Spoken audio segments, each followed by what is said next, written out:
The UDU Upland Development United installed their neighborhood nodes throughout the entirety of Upland. Their reach was unmatched.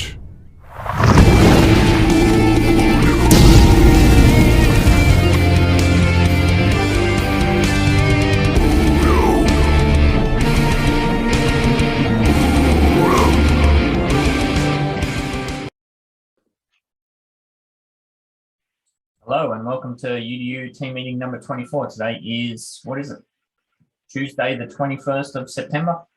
Wednesday for me, as we always say. My name's Ben68, and again, we have a lot of stuff to run through today. First up, I want to say that after a lot of swearing and backwards and forwards, we finally have all the UDU stuff is now up on the Apple Podcasts as well. So everything that we put up now should be put on Spotify, Apple, and YouTube. So that's a pretty big milestone. It's something we've been talked about since the very first meeting. So it's good to have that kind of pipeline in and done. So please jump on over to those and like and subscribe and all of that good stuff. It'll help get us a bit more exposure and that sort of thing.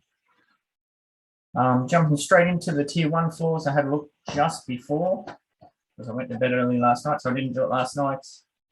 San Francisco has dropped down from 20k to, there is a couple floating down under 19k, which is a pretty good deal, I think. Again, it's still a whole bunch of people, so there's no real sell wall or anything like that. It's just people constantly undercutting each other. Manhattan, there's a big change there, like we have been talking the last couple of weeks. The wall of Dizzy, well, the wall of Dizzy is gone. He's obviously pulled that down. So the floor in Manhattan has jumped straight to 45k, as I kind of predicted it would once that wall was gone.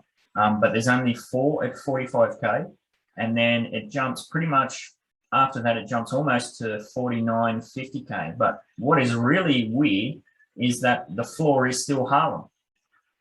The floor has moved. The wall of Dizzy is gone, but the first 20 properties for sale in Manhattan are all Harlem limited collection properties. So that's still a pretty good deal as far as I'm concerned. We haven't really seen an offloading of just all the random non-collection properties yet. So I assume that that's going to come through at some stage. So yeah, as I said last week, if you don't have a Harlem set, get one now, I would suggest. Chicago, last week we were looking at a floor of 4.4k. That's jumped up to 4.5, so it seems to be jumping about 100 UPEX a week. The FSA floor is 4.2k from what I could tell, so it's very small margin. So I think I haven't had a look at what the numbers are in the FSA floor, but yeah, we know that the floor in Chicago is only going to go in one direction, especially being a tier 1. Santa Clara is pretty steady at that drop down to 16k mark. So we have seen quite a substantial pullback from where we're at. We're nearly 20k at one point. Looks to be pretty steady at 16k. And I looked at the FSA floor there, and the FSA floor there's 13k. So again, there's not much wiggle room there between the FSA floor and the overall market floor. So again, we know what direction that's going to go in. Where's the rest of the notes? Let's see. No, they're not on. We were going to have somebody from Portage Park going to come and jump in, but I'll just have a bit of a ramble myself. Portage Park has been a kind of a community groundswell project. It kind of started almost like, I wouldn't say a joke, but almost like a kind of meme thing. And I should say Portage Park is in Chicago. So it's a massive neighborhood, 14,300 and something properties, I believe.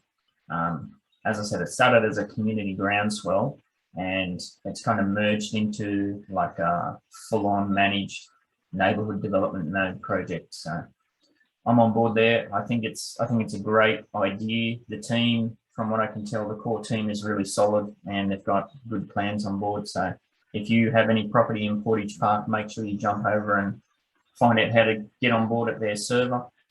If you don't have any property in Portage Park, I think the floor's about 6,500, 7,000, something like that. So maybe jump over and get yourself a set. What I really like about Portage Park is it combines the community node aspect that we tried to set up and get running at UDU, but we never really put the time, attention, details into it to make it a success.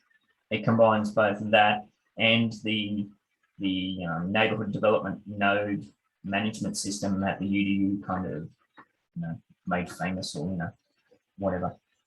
So yeah, I think it's really good. I went heavy over there. I had a bunch of UpX burning a hole in my pocket after all of the delays with this Rutherford and Kansas releases. So I saw there was an opportunity to get involved there, and I jumped in. But yeah, anybody else in Portage? I know Cheese is there. Husky, I think you're there. Anybody else? I've got a little bit. Yeah. Cool. Addo's got 25. Yeah, I think it's great. Some people have asked, like, is that a new UDU thing? And I'm like, no, it's got my involvement in Portage Park is as Ben 68. It's not as UDU. Have, of course, offered some advice and that sort of stuff as far as node management and whatever. But yeah, it's a play for individual involvement as part of a separate team, which we've seen this happen all over the place with different groups, especially when we look at Kansas. We were just discussing this previously in the Discord channel. With so many little neighborhoods, we're going to see more and more of these node opportunities present themselves. I mentioned this in general. I think it's very easy to, well, it's very easy. It's not that easy, but it's kind of easy to create a node. It's very difficult to maintain the team and that sort of thing. So yeah, I don't know. It's a lot of people are going to have a lot of interest. There's going to be lots of opportunities to get involved, but as we've seen, a lot of these projects die, and that goes right back to the old San Francisco days. Like, we had the original neighborhood development teams, going right back to, what was it, Mercer Manor and all those sorts of things, that big plans initially, but have just fallen by the wayside and dropped off and that sort of thing. One thing that I didn't put on the list, which is just jogged my memory, last week and the week before, I think we talked about how Midtown Terrace was the leader in the neighborhood development. Turns out the data that we had at the time was wrong. I think we're at 12% developed, or 13%. Some of the other smaller neighborhoods, for example, Alamo Square, which is the original from China, that's the original kind of coordinated node development mentality. That was the kind of the original version. So that's, I forget what the numbers is, but that's much further ahead than Midtown Terrace. I've got 2 properties developed there, and there's also Mosswood, which is the Icon teams one in, where is that? Bakersfield, I think. That's quite heavily developed too, but again, that's a very small node. So what do we say? There's in Kansas, there's some 4 property neighborhoods or something crazy, or 20 property neighborhoods. So it's going to be interesting to see how the team plays that with these neighborhood collection things. Like, if there's a 4 property neighborhood and 4 people put a building up, are they going to be the first? That's kind of weird, but should be interesting. Hi, moving on. Oh yeah, and nice that you popped up, Box. I was just about to throw to you. Who the fuck is Jetset? Yeah, that was a weird situation today. Today there was a message in the Upland chat that they went into maintenance, and immediately when they were back again, that was a very weird situation, because when I try to sell a property, then I can still see on the map that it's dark blue. But when I click on the property again, then it's light green, or no, dark green. And then I can see the sale price that I put it for sale on. But the name was Jetlag, the property owner. And when I clicked on the name, the owner didn't pop up. And when you checked uptoland.com, it just says, hey, Jetlag is a person with 0 net worth, 0 properties. and that's very weird. We also have some bot programs that show when a certain property is put up for sale, and I immediately saw like 30 properties that were for sale, like, hey, jet lag, but that wasn't the case because some properties were priced quite low, so they were actually sold immediately. And then when you go to uptolandpoint.com, you can actually see that it was not jet lag who was selling it. It still showed the name of the valid owner. So it wasn't jet lag, but it was very weird. And I have to say that Upland reacted very fast. I posted it in the technical bugs channel, and Lisette, she really reacted very fast and very nice. I previously sent some DMs to certain devs, but no response. But Lisette, she really responded soon. So that's my experience with her, and that was very cool. And it was easily fixed, but we didn't, as far as I'm concerned, we didn't receive a message what was actually happening. And it also looked that there are multiple bugs at the same time, because some people clicked on a property, but they couldn't see the sell option or the offer option. So yeah, let's hope that before the next city release, that when they go into maintenance, we won't have issues like that, because otherwise Jetlag owns the entire Kansas City neighborhood. Yeah, it's some sort of glitch for sure, because I saw your message about it, and then I looked in the technical bugs channel, and a whole bunch of people have mentioned it as far as, listing for sale for Fiat and all sorts of stuff. So yeah, Jet Set, it's a weird one. Yeah, I don't know, maybe it's a technical thing, but I'm not really sure. Yeah. Oh, by the way, Mosswood was in Oakland actually. Oakland, was it? Yeah, I think, yeah. Yeah, but it's I think it might be 19% developed or something like that. I think it might have been way out in front. But again, maybe the data's not fully up to date. There might be a smaller neighborhood somewhere that's further along. While you're on, Bob, may as well get you. Can we get the update on the round 4 Spark Train Bok Wagon? Yeah, the round 4 second train is going well. Pretty on Steam, I think. We have, oh, what is happening here? Oh, sorry, my Upland is doing a bit strange, because I actually went to Kansas and now I receive another message like disembark. Maybe another technical thing, but yeah, the 4th Spark train is going well. We have, I think, in my head 10 properties, and property number, I think it was 6 or 7, let me check, is complete. And the next property that only needs around 0.4 or 0.6 sparks. So we are getting closer and closer, actually. Yeah, property number 6 is complete. Property number 7 is almost fully staked. Yeah, and there are 10 properties on the list. And it is very cool to see, because sometimes I do regular spark checks. So to actually check if people stake their spark according to their nominations. And I really have to give the people who are in the second spark train a big compliment, because it's really easy to do these checks. I don't have to send a lot of DMs. I mean, almost everyone stakes according to their nomination, and that's very nice to see. And also very nice to see that like 37% of the total spark that is in the train is from donations, which is very cool. Yeah, we have seen that the 0.1 or 0.01% glitch is still in that. That's been ongoing since Spark.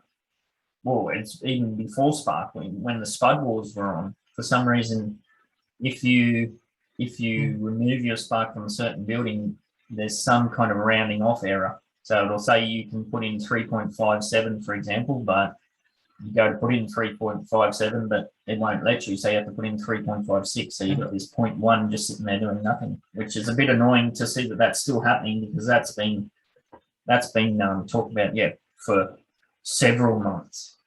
Yeah. Hey, how about you, Cheese? You doing all right over there? How are we going with round 4 apartment train? Pretty decent. Not as fast because they're apartments, but there's 3 that are coming up that are going to be finished in a few days. 2 of them which are going to be finished in 1 day, and that leaves 7 left. So after those 3 are done, people could start like going into that, and hopefully all the donators that are in box train will come to mind when his is done. But maybe another couple of weeks, I'm thinking. Yeah, so we haven't really talked about that a lot, but I assume that once the walk wagon's done and dusted, if the cheese train is still going, then we're going to try and ask people to jump over and help us just get that pushed out, because we won't move to round 5 until all of round 4 is completed, I would assume. Yeah, because we have a special update for round 5 that's going to be nice and juicy. Yeah, we're still fleshing out the details for that too. So keep Yeah. your peepers and your earballs. Nice. Keep those out Earballs. on the listen for those. Moving on to the wine of the week. For this week, my wine is Pigeonhole Evolution. What the fuck? So this kind of kicked off in general chat as well. It seems that we started off playing a property trading game, and it kind of evolved into a property trading metaverse. And then it's evolved into a wider NFT metaverse. And now we've devolved into a football NFT metaverse. There was an ad posted on Brave. Let's see if I have it. Yeah. So we got this ad posted on Brave. It says the collaboration with NFLPA former player services and Upland software for a football NFT metaverse is catching the attention of 36 million Brave users. Blah, blah, blah, blah. So we've got a pretty big full page ad that it's a football metaverse. Anybody like to comment on that? Yeah. I'd like to run a bit of a role play associated with that. If you don't know, I'm a kindergarten teacher, so I love role plays. That's what we do. Heaps and heaps and heaps. So my name is Jimmy Johnson from Florida. My friends call me, I don't know, TikTok Jimmy. So I'm checking out some stuff, and I see a big Brave ad for an NFT metaverse, and I think to myself, holy crap, I like football. And then NFTs. Huh, I've heard about those. And I might yell out to my friend, hey, Danny, come and check this shit out.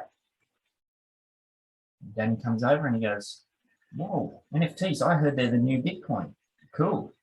Let's check what this is all about. So TikTok Jimmy and Danny, they download Upland. And they're all keen to get involved in this football NFT metaverse. They download the game, they open the game.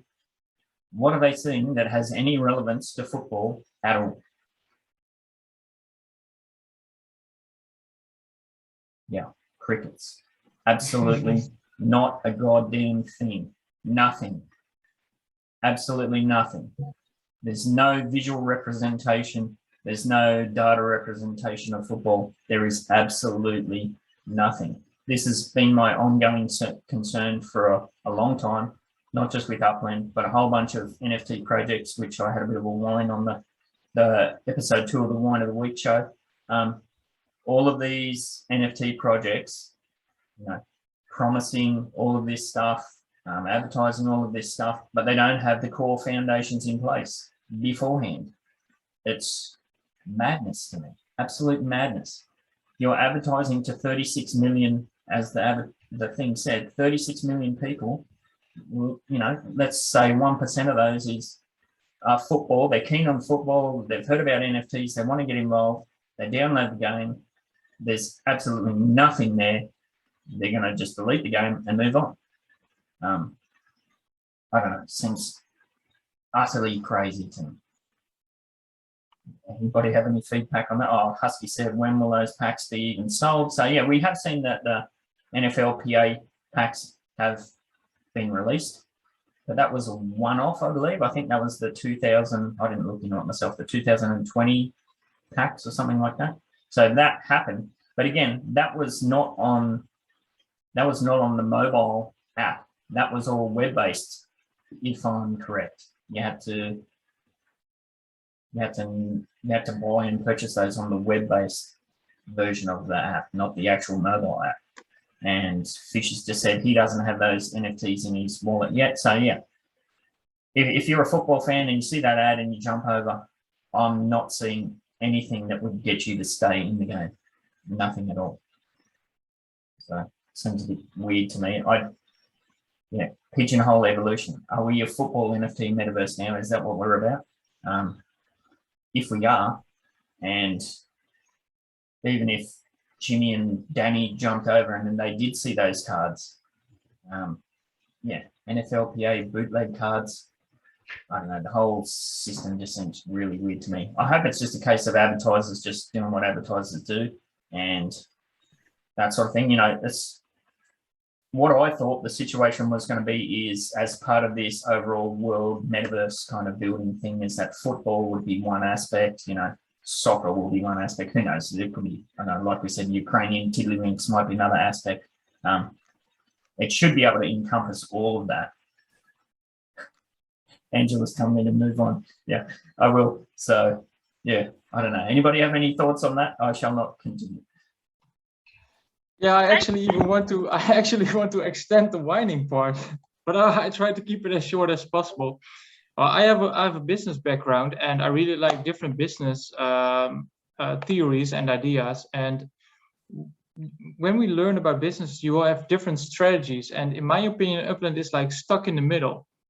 And Ben called that an identity crisis. When you have to explain to your friends, like, hey, what is the Upland game about? Previously, we can say it was about building and buying and flipping properties. But right now, they want it to be so much, but at the same time, it's stuck in the middle. They have different small aspects, but we are still waiting on stuff. So regards to building, the neighborhood development scores, they are not there yet. When you talk about NFTs, we were able to buy some NFTs and burn them, but not a lot has happened. So that's a stuck in the middle thing. They really want to do a lot of things and to be a game which is A and category B and category C, but they should, in my opinion, just focus. They should just say, hey, we are focusing on this area, and once we have completely finished that, then we are going to expand. But now they want to do everything at once.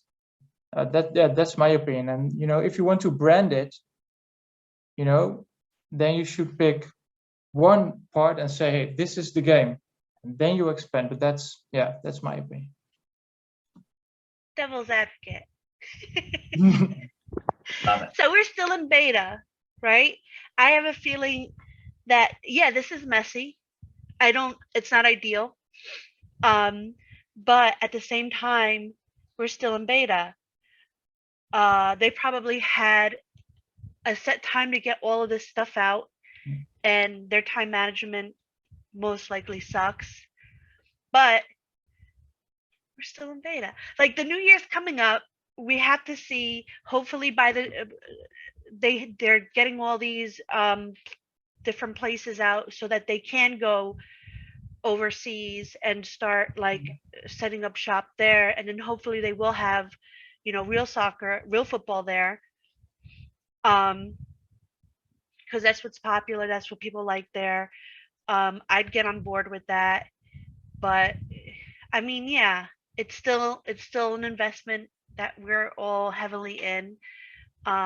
If we can help them out in any way with our suggestions and whatnot, but I feel like they do need to get a lot more people on the team that can help them, that can kind of advertise for them or PR for them, and just get things a lot more organized. Yeah, perfect. And that's a good balance. And it goes back to how we come up with the concept of the wine and cheese show. I love to wine, and cheese is always got a different perspective that we appreciate. So yeah, I think you're dead right, both of you, Bock and cheese. It was funny to see Locke picked up that one of the NFLPA townhouse buildings that they put up for their NFT sales, they built it backwards. So it's just, I mean, the comedy of errors is just, it's almost unbelievable. So moving on to the win of the week. This week I'd like to focus on the Upland Cafe, specifically what Uplander and Banana Stimulation have done over there. That live channel has been ongoing for a while, and it's just kind of, it's been nothing. But those two players have put a lot of effort into it, and it's kind of really started to become a very useful and worthwhile and that sort of thing aspect of the Upland the general channel. I've jumped in 2 or 3 times now just to mostly just eavesdrop when I'm doing the dishes or that sort of thing. A couple of nights ago, I happened to catch Uplander was on till, I think it was up till 4:30 in the morning or something. He was talking to super veteran player, the Turbo, and the Turbo was kind of outlining a whole bunch of stuff. And, you know, Uplander is such a great talker and interviewer and that sort of thing. So it was really good. Yeah, I've jumped on a couple of times, had a bit of a chat and that sort of thing. It's good to talk to people who, I've had a couple of conversations with people who maybe in the background in previously in the Upland general text channel, they may have been a bit critical of myself or the UDU or something like that, but you get to talking to these people and yeah, it's a whole different kind of vibe, I guess. Has anybody jumped into the Upland Cafe and got involved in that? I jump in every so often to talk to everybody. I believe the last time I jumped in was not the previous Kansas City, but the one before that. And we were all just talking about our experiences, what happened, and this and that. And I did receive a few DMs from new players about questions that I was happy to answer because we need the new players, you know, feeling comfortable asking and just kind of like participating in events. But it was nice. It wasn't negative. It was very positive. You wouldn't know it by watching these videos, but I am a bit of a shy person. So like it was nice to kind of like have a few people there that I recognize and know, and they don't just kind of like jump on you if they don't agree with what you're saying, sort of thing. But I don't know. It was nice for me. Yeah, it's definitely a completely different vibe to the Upland general chat, and I think Addo and Slab said they've both jumped in there as well. Yeah, and I know Uplando, I don't know if it's already happened or it's upcoming. He's getting X1 the gamer in there, and so yeah, Uplando's really he's really making it a foundation of that server almost. So yeah, like I said, if you haven't gone over and checked it out, get on it. Box said X1 is. Oh, he joined today's chat. Yeah, so Uplando's looking to do a whole bunch of stuff there. Just pinging off what Chi said there about you being shy and that sort of thing. In preparation for today's main topic, I went back and rewatched. I think I watched from team meeting #1 to maybe about 7 or 8. It's very cool to see the evolution of Cheese within that. So yeah, that was awesome. I think at one point you guys introduced me and I hid under my desk. You did, absolutely, you did. Yeah. Did that really Daggers happen? coming out of your eyes. I thought it was a joke. No, Angela, really? Wow. You can't tell right now. You just can't tell. No way. I thank Ben for that a lot. We actually did a few practice rounds before I was really active in the team meetings before, so he helped me out a great deal. All right. It sounds like we need to do the same for Slav. What do you reckon, Slav? After last week's creepy giggle, we need to work on Slav a bit. That was an awesome creepy giggle, though. I love it. Cool. All right, we have had more stress tests. I didn't get involved in those myself. I just slept straight through and enjoyed my sleep. Did anybody want to comment on those? How we go? I did see disco lights or something. Does anybody want to speak to that? I didn't do this one. I had a bit of a cold last week, and I'm still actually recovering from it, weirdly enough. I think it has like to do with like a cold and allergies or whatnot, but yeah, I decided I don't need that stress. Slab said in chat, so bad, so poor, so slow. Yeah. They actually talked about it in the Upland Cafe, I thought today. I heard it from another one because I didn't join it, but they actually said that one thing that I was really frustrated of during the stress test is that they actually revealed a lot of collection properties during those tests. And I don't know, I don't want to say what's wrong with me, but I don't know what the hell is going on. I can't mint really fast. So I was really hoping that during Kansas, they just release the entire city at once, because then there is more spread.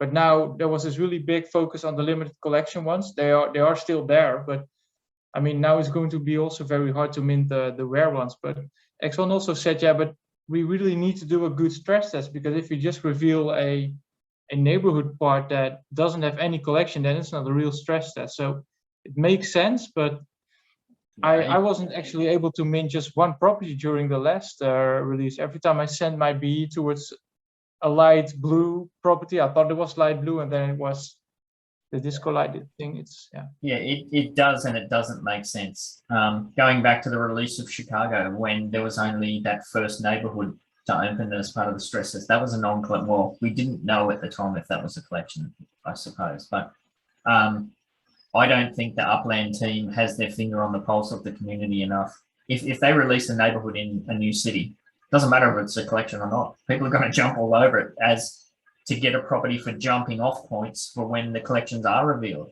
This kind of, what are we now, the third or fourth stress test or something? Each time releasing a collection area, that's the worst possible way to open a city that there is, in my opinion. I have put my tinfoil hat on in the chat, in the general chat and that sort of thing. If I think of it from a business perspective and I wanted to extract the most amount of money out of my player base, well, that's exactly what I'd do. I'd release the collection areas staggered. So you're having all of these people fighting over collection properties. They don't get them, so they just buy whatever the hell they can, burn out all their UPEX, and then 2 days later you release another collection area. You have to go and buy more UPEX. I mean, if it's deliberate, it's brilliant. If it's not deliberate, then yeah, there's clearly there's fingers not on the pulse of what's happening in the community. And it was bizarre to see that message about vanilla versus non-vanilla. Well, basically the team was saying no, there's no data to suggest that vanilla is a smoother experience. I'm like, okay, wow, that the community is screaming out relentlessly, give us vanilla, give us vanilla. So I don't know. I'm usually positive, but I agree with you here that I feel that this is 100% done on purpose. You don't have 3 stress tests. You have 1 stress test and then you fix it. And like, if you're going to do a stress test and it's not going to work, you get to your 3rd or 4th stress test, it's embarrassing for you. Like, I'm embarrassed for you. Yeah. Like, it's so stupid. I'm not going back to Kansas.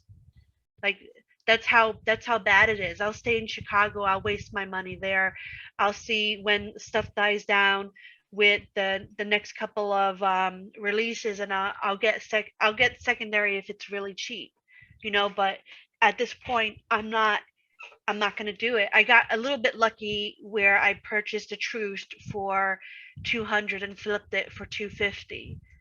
But like, that's just, you know, chump change right now that I'm kind of doing. It's stupid. Like, you put a vanilla, I'm there. I'll be there. Chicago and Cleveland was my best experience in minting a city thus far.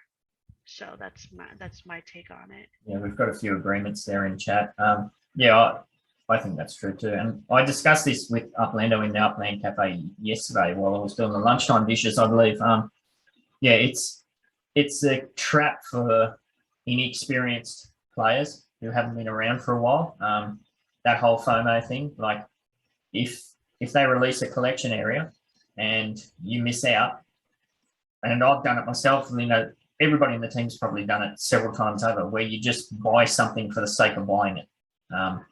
Yeah, really, especially as we go into this next part. Well, I suppose it's different now. The stress tests are over. We're going to go live. Yeah. Consider what you're buying. Take it's hard because it's such a mad panic to mint things, and I nearly did it in that first stress test. Like I think I mentioned in the last week's team meeting, I clicked on buy. It was 250k property. I near bought it for absolutely no reason other than that it was available. I'm so glad I didn't, because I put that Apex into Portage Park.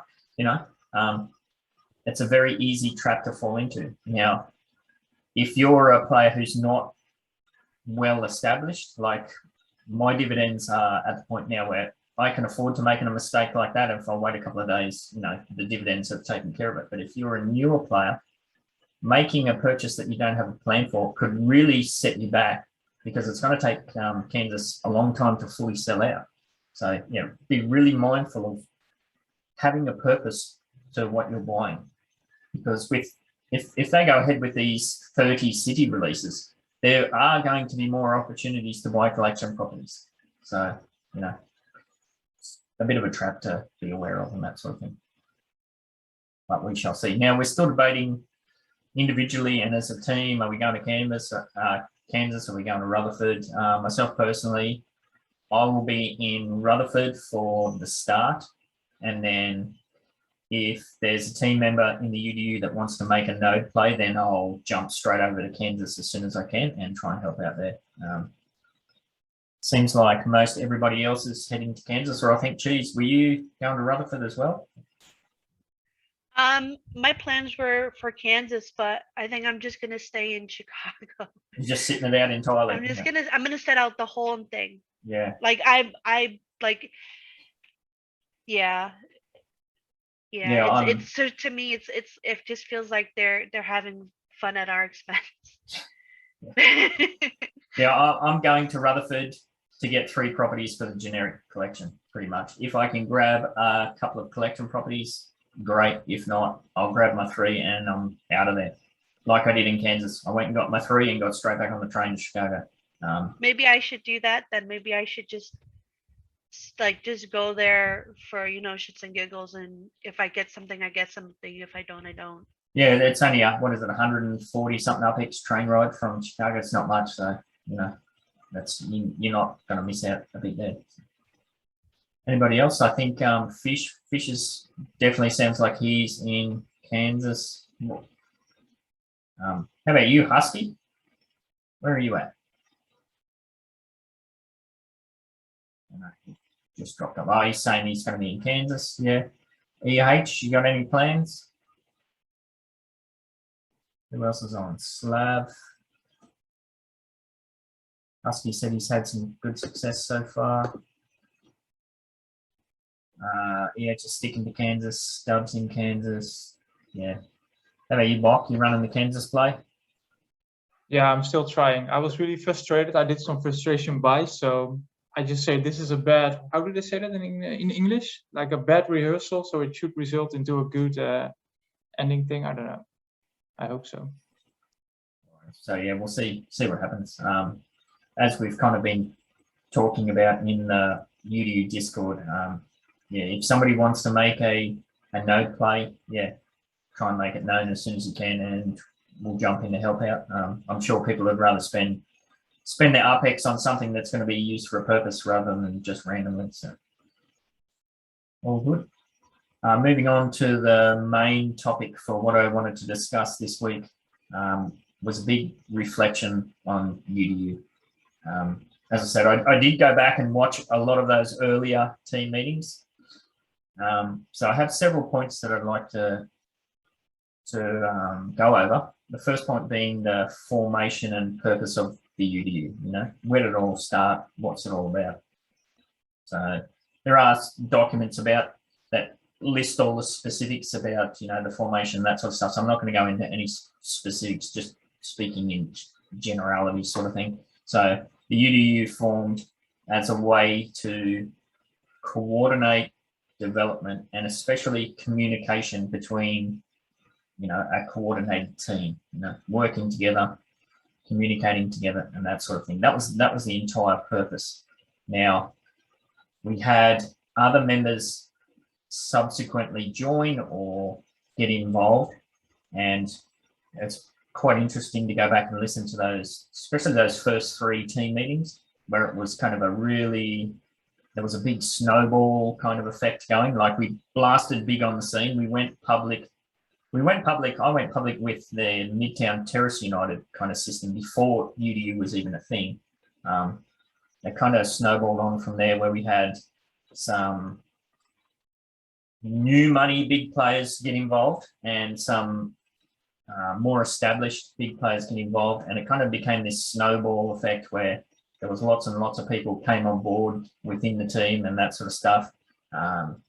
Created a big hype typhoon almost, which kind of fed onto itself, and more people got involved. And of course that resulted in people who weren't part of that system, who were looking at it from the outside. Kind of, that's where the whole tinfoil hat thing and the accusations of being a cult and all that sort of stuff kicked off, which is just funny. At the time I was very defensive about, because we know that wasn't true.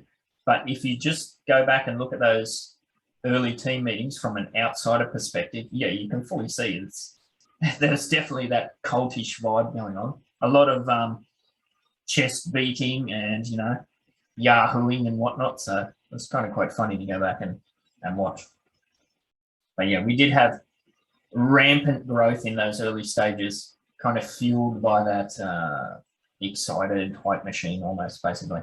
So we saw more and more members join. You know, there was a case there at one point where we were just getting, the floodgates were open basically, and we were just getting everybody from everywhere to jump in. That was all hollow. There was no substance to any of that. You know, people were just jumping on board because it was almost like a kind of like a FOMO thing. Before I keep ranting and raving, did anybody want to speak to that from their own perspective? Like, I was heavily involved in the hype machine and the typhoon, and I was definitely a part of whipping that up. You know, I went along for the ride too. Anybody else want to speak to that? I'll say a few things. I feel like we definitely did a lot. We've definitely got to a much better place, because the first few meetings I was right away muted, not by myself, and I wasn't allowed to talk. And this was even before meetings started. So it was very cliquey at first. I was the only female. I did have my toe in a lot of projects and didn't really get that much praise for it. But at the time, I just found my happy place in UDU. And what I really wanted was to just keep seeing it, you know, progress. And I knew it was going to get better. I knew people who only pretty much hype don't last very long when they find out they have to actually put work in. Yep. And when they didn't see it getting to a certain point, because it wasn't happening automatically, they just kind of either disappeared, dropped out, started their own thing, or, you know, what have you. But I am definitely very proud to be in the UDU that we are now, and I'm really proud that Ben stuck it out. And, you know, I can say that if there is no Ben, there's no UDU, and I wouldn't be here if Ben wasn't here. Thank you for that. Yeah, there was a lot of people that came on board with grandiose plans, a lot of promises, ideas and that sort of stuff. And you did right. When it comes time to, okay, now deliver, it was crickets. And we saw those people either drop off or double down on their hype and their enthusiasm and whatnot. Anybody else want to speak to that? No. Yeah, so you're right. So the first version, what we're referring to internally as version 1.0 of the UDU team, it was a hype typhoon, basically. It was a hype typhoon, was very cultish. Yeah, you can clearly see it in those early meetings. It's kind of comical almost to go back and listen to them. We did see that imploded on itself for the reasons that Morcheese has suggested. When it came time to actually put in and do the work, there was nothing happened. So we did see the collapse internally of the version 1.0 UDU team. So that was the demise of when we had the 3 servers. We had the Spark Train server, we had the UDUA Academy server, and we had the UDU server. So that was all of that kind of imploded on itself. And then we moved into the new server and UDU version 2.0. Now, Morcheese has given me props there. I got to give props to her.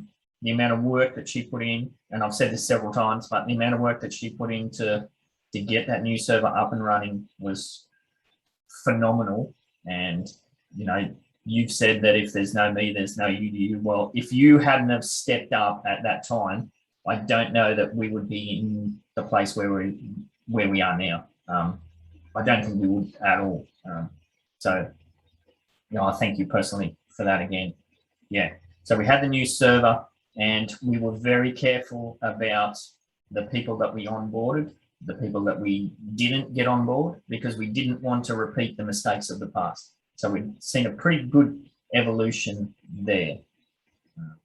So from the new server, and that started off the new Spark trains and all that sort of stuff. Did anybody want to speak to that? The version 2.0 process, like the early stages of the new server?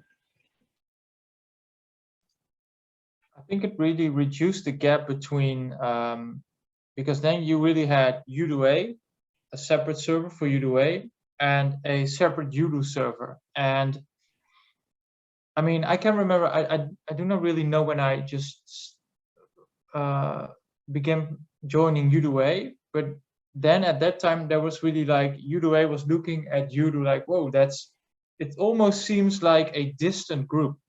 Yeah. Like it was something that has nothing to do with UDUA. And now that we are under the same roof, and again, also thanks to Morcheese with the server, that was brilliant. It really reduced the gap between UDUA and UDU, and that's really great. I think that was such a good move. Yeah, it's basically a very thin curtain within the server now. And what they did was it gave all of those kind of new members who were kind of not fully involved yet, or it speaks to what Morcheese was saying, or felt like they were being held down or that they couldn't speak up. This version 2 definitely gave them a much better opportunity to have their voice heard, So, and Bob, you're a prime example of that too. So, I don't know. Bach is a big example of that. Bach and Hawaiian, and Steve and Slav. Yeah, so many that like when we were able to put them all together, it just kind of exploded into some awesome. Yeah, it definitely removed the us and them aspect, and just further, solidified that team aspect, which was what, if you go back to the core, like I said at the start, what is the purpose of UDU? Well, that's exactly what it is, people communicating, helping each other, working together within a team. So yeah, we have the version 2 server was not perfect. The team was not perfect at all. We still had a bunch of people in there who were loosely involved, and we have continued to strip the team down. We saw the formation of our dungeon, that we called it. Like if you're inactive for a certain amount of period or whatever, you're going to find yourself there. And I was just speaking before we went live. I got a DM before. I'm looking to join the UDU server, but I'm not going to get involved. How do I join? I'm like, what? That's completely opposite of what we're about. If you want to join a team and just lurk around and be a part of it, there's 40 other servers that you can join. That's not what we're about at all. It goes back to the very first team meeting when we discussed this kind of sweat equity kind of thing. It's a little bit different now. We're definitely a far more chilled team now that it's gone back to the core communication and that sort of stuff. We're not chasing these lofty, massive goals. We're not, there's a squirrel to the left, there's a squirrel to the right, idea. We're not chasing that hype anymore. That's pretty much, I can say from now, that's pretty much been stripped right out. and we've only benefited from it. What's funny to look at, actually, though, I think at the height of the hype typhoon, I'd have to go back and look, but I think we might have been like 150 members, something like that. I looked last night in our server now, there's 128 members. So we're not that far behind where we were, but if you look at who is involved and what we're doing in there, now is a far more stronger team than what it has ever been previously. So yeah, a lot of that has to do with property development coming on board, because that's what the whole purpose of UDU is about, is property development. Yeah. Now, going back to that version 1 hype typhoon, that created no end of drama in the Upland general chat and the servers. You know, like how many times have we been embroiled in drama, or we get associated in other people's drama that not specifically related to UDU because those members are embroiled in something, you know. So UDU was constantly fighting this drama in public. So we stripped down what we were releasing in the public. We kind of took a bit of a back seat. And again, I think we're only the stronger for it. As part of the new server 2, we introduced the new vetting procedure, which Finsky was, you know, he put a hell of a lot of work into that. And that came about, Finsky was reflecting on that during that version 1.0 team hype typhoon. He was constantly reflecting on that and telling me, look, we're getting all these people in and, you know, it's not going to work out well. At that stage of the team, because it was this, you know, it was in full speed hype mode, it was hard to rein it back at that time. But moving on to the new server gave us the perfect opportunity to put those new vetting procedures in place. And I just looked at the numbers too. We've had 42 members go through that vetting process, and look how much stronger the team is now for that. It is a bit laborious. I have to thank Finn and Nubex for the amount of work that they put in vetting. Morchis does a little bit, I do a little bit, but that's mostly those two guys. They do a hell of a lot of work. Yeah, there is quite a substantial process to move into the server now. It's not just a free-for-all like it used to be, and that's going to continue as well. So yeah, we have had more drama kick off with projects outside of the UDU coming back to, you know, damage the reputation of the UDU or whatever. We've gone to great lengths over the past 2-3 weeks to distance ourselves from that drama even further as we look towards version 3.0 of what UDU is all about. So did anybody want to speak to that before I keep rambling? I'd like to thank you, because as a new member and new part of this family, like group, organization, I haven't had a lot of visibility on it, but I had heard some stuff in the other channels, and your transparency is much appreciated. And I wasn't, you know, not that I didn't care, but I wasn't comfortable asking about it, and nor do I feel it was appropriate for me to. But you took the lead and let everybody know kind of the ground truth, and you were very transparent about it. And I thought that was an excellent way to handle this situation. Yeah, and thank you. Cheers, mate. And it'd be interesting to get your perspective, Fish, particularly. Have you gone back and watched any of those earlier team meetings? Have you seen any of that stuff? I haven't gone back with this new lens that I have on this. Yeah. I had watched a couple in the beginning. I started with the new ones and I went back, and then I kind of was more focused on the ones that were coming out as they came out, just because they were a little bit more relevant. But I personally didn't notice that, but I wasn't also looking for it. And honestly, I was kind of underwater, just understanding everything in general, Discord and blockchain and everything. Cool. Yeah, so as part of the the Apple podcast and Spotify thing, I have gone back and prepared all of those early episodes for uploading to the podcast channel. Do we think that would be worthwhile? Is it worthwhile putting the entire history up on the podcast, or do we just stick to what's been up? I think it started at Team Meeting 18. Do we leave it at that? Is it worthwhile putting all the early ones on? I don't know. What do you think? Anybody want to chime in on that? It's hard to say, because it's like, even though it's not who we are now, it is still history. Yeah. You know, I would feel okay either decision you decide, but we can separate it, or we could say UDU 1.1.0, and then at 18 we could say UDU 2.0, and then going forward when we get into 3.0 we could do that. That's a good idea. Yeah. All right. I might look at that. Yeah, I think there's value to having the full history there.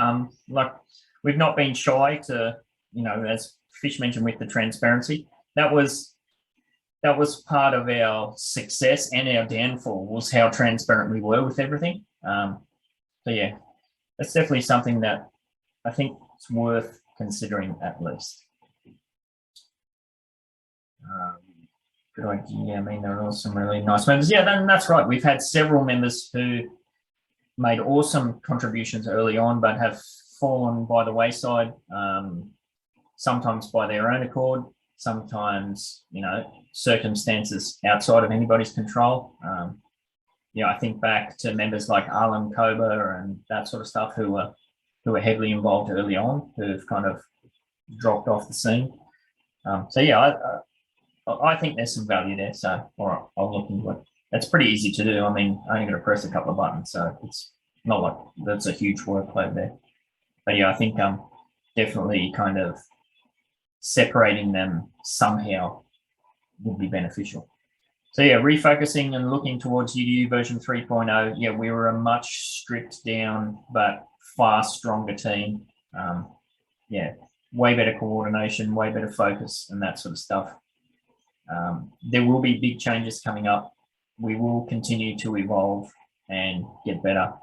We're not, as we've seen in our history, we're not shy to throw all the pieces in the bin and pull it out and rework it, if it's going to be for the longer term benefit, because after all, UDU, we're all about that long-term play. So yeah, look out for that. And if you see opportunities to get involved and have your say, please do so. What else was I going to say? Oh, I have been in DMs with some different people in relation to different projects, and there seems to be a kind of general opinion or vibe still in the wider community that to get involved in the UDU, you have to be like a whale or rich or something like this. There's a message being lost there that to get involved in the UDU costs absolutely nothing. We have the UDUA pipeline where you can get involved. It's absolutely zero cost to get involved. All it requires is that bit of sweat equity. You have to be willing to have a go to get involved.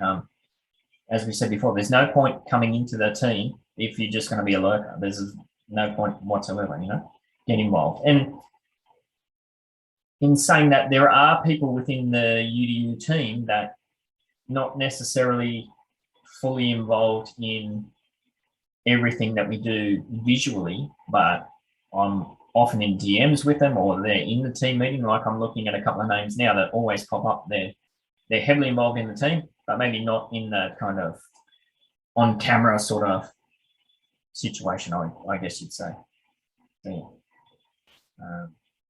I was thinking that I might put out a short video today, if I can get a chance to record it, on that onboarding procedure. It might only be 5 or 10 minute video, just talking through exactly how we onboard new people, what we're on the lookout for, what we're looking to avoid, and that sort of thing. So I'll try and get that out, if not today, tomorrow. So yeah, the UDU will continue to evolve, get better, and that sort of stuff.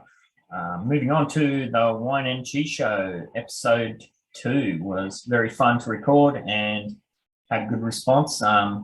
Cheesy, do you want to give us a rundown on that and maybe give us an idea about the NFT you put together for that, which was very cool? Sure. I actually just got a DM right now for somebody who found the Easter egg, as you put it, Ben. Your lovely Easter egg. I love it.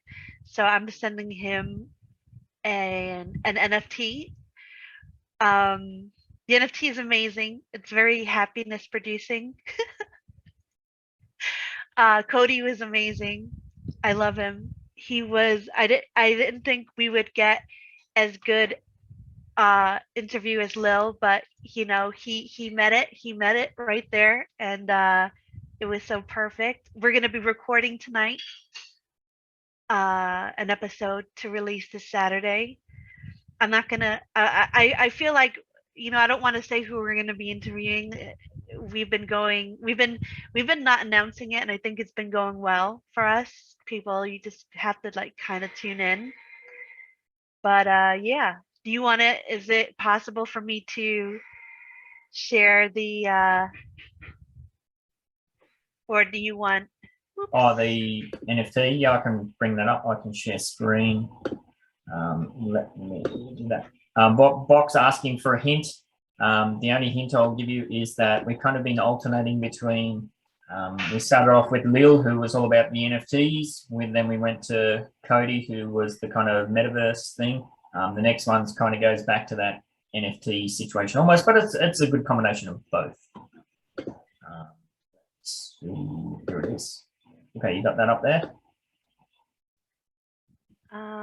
Yes. So there we go. He has mastered the Julia Roberts Pretty Woman laugh when he like snaps the when she reaches out for the necklace and he snaps it on her, and she does that beautiful laugh. Teeth shining everywhere. Yep. Teeth shining. Yeah. So we thought we'd lost our guest within, what was it, the first 30 seconds of the interview. We thought the interview was going to be over, and he got whopped up the face by his cat. And he was showing her nothing but love. There's no abuse there. If anyone's interested, that he was he says that she has her days where she wants love, and she has her days when she wants blood. And I guess that was a blood day. Yes. Yeah. So, and then he went for it again. I think he got 2 whops up the face, didn't he? He tried. Yeah. He tried. That was just too perfect not to kind of, you know, capture and put out there for our second episode. Nice. Now the DM that you just got, was that for the last of the Lil NFTs? No, there's still one more Lil out there. This go. was for this one. So there's 2 separate, like, I mean, I think I sent the Lil to the person that DM'd me. Cool. So it is definitely a fan. Yeah, and as you can see, this is a schema that More Cheese has created, the wine and cheese schema. So this is going to be an ongoing series that she's going to put up. Yeah, she's putting a lot of effort into it. So it's definitely going to be, you're going to want to try and collect the whole series. I would imagine it's going to be pretty cool to have all of those. So keep your eye out for Easter eggs and your ears out. Yeah. I don't know. I don't want to give any more hints than that. You've got to put some kind of effort into it. And remember to like and subscribe. Yes, absolutely. While I'm sharing my screen, I might just jump over to the next point, which was the nasty hooks. We love the nasty hooks. Great guys. They've put a hell of a lot of work into Pack Drop that's going live in, what is it? It's about, what, 20 minutes or something like that. It's going live. 27 minutes. So, yeah, check that out. It's on Nifty Blocks. I don't know. Can you search on Nifty Blocks? If you can't. It's not easy. You have to put niftyblocks.com/C/ and then the name. Yeah, so it's a bit of a drama. And this episode won't go up on YouTube until the Pack Drops is already live. But yeah, if you're in the team and you want to get involved, jump over. If you're listening on the podcast or the YouTube channel, jump on over and see if there's any left. It's pretty cool. The way they've set this up, you have to, the cards, or maybe I should speak to some details. So they've got 2 card packs. There's a little pack, which is $5, I believe, which is about 23 wax, and that gets you 10 cards.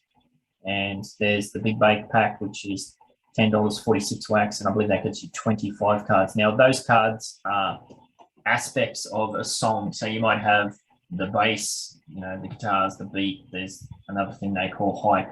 So I think, was it, Morchis, was it 5 things to craft? Was that correct? 4 or 5? I believe it was 5, and Yeah. they were giving them out for 0.01 wax during this past week. Yeah. And from that, you could craft the promo video that they did, which was really cool. So that's what these cards are going to be about. You're going to have all of these different elements of a song. Now, you're going to have 5 elements to craft to create the actual, the song and the, what do you call it, video? I'm having a brain blank. What do you call it? Music video? Yeah, music video. So, yeah. Jump on over and have a look at that. Did you want to speak to that anymore? I just can't wait. It's I know they've been working really hard on this. Bird's been losing his mind, but it's gonna be all worth it. Absolutely. And yeah. Yeah. And if you're not in the Nasty Hook server, jump on over and get involved there. I'll put a link to that in the description of this as well. So that's about all for this week. Just want to reiterate that the UDU is here to stay. We will continue to evolve. We're always looking to onboard new people and that sort of thing. And there is a very simple and easy way to do that. So if you want to get involved, please reach out and do so. And yeah, please like and subscribe, Spotify, Apple, YouTube, Wine and Cheese Show, all that good stuff. I know Morchis and I have been loosely discussing about some wine and cheese merch. I definitely want to get a wine and cheese shirt, so keep your peepers out for that one as well. Alrighty, we'll wrap it up there. Thank you, everybody, and good luck in this next big city release.